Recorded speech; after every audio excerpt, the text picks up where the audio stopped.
Nations is now going to be receiving the recommendations from the government in 2026. Once the president signs it, we will apply for First Nation status, and then we'll be able to come to court and we'll be able to start talking about land issues. But before that happens and people just totally destroy everything, let us talk about how we can resolve this in a peaceful way that makes everybody happy and lifts everybody up out of poverty.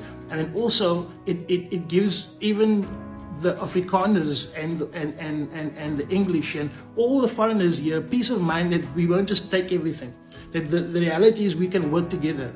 We can work together. If you look at how things are done in Johannesburg, for instance, in Midrand, most of Midrand is owned by one family. They're called the Mears. And the whole of Mall of Africa, Tint Swallow, the hotels, all that whole area around there, there's billions of dollars of development. The land still belongs to that same family in a trust.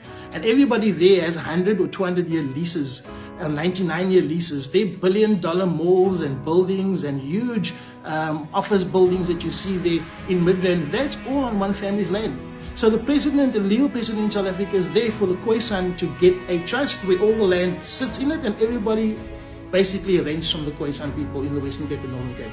And then the same with the resources. We will develop the resources together with local partners and international partners.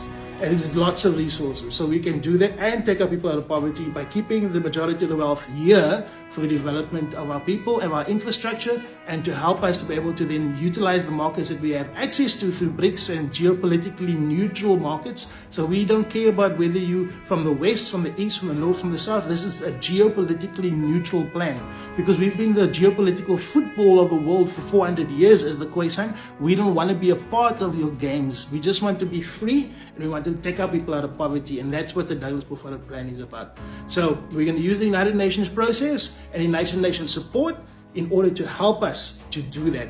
And South Africans, we're going to do it with or without your support. And we're hoping that it's with your support so that we don't do a clash.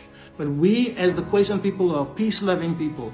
We are Christian people, are godly people, appealing to you. Stop persecuting our people and start realizing what you're doing to us and that you've done to the most ancient First Nation indigenous race in the world.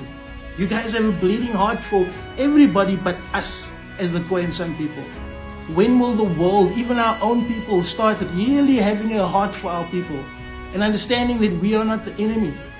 We are your friends, we are your brothers, we are the ones from which even you originate.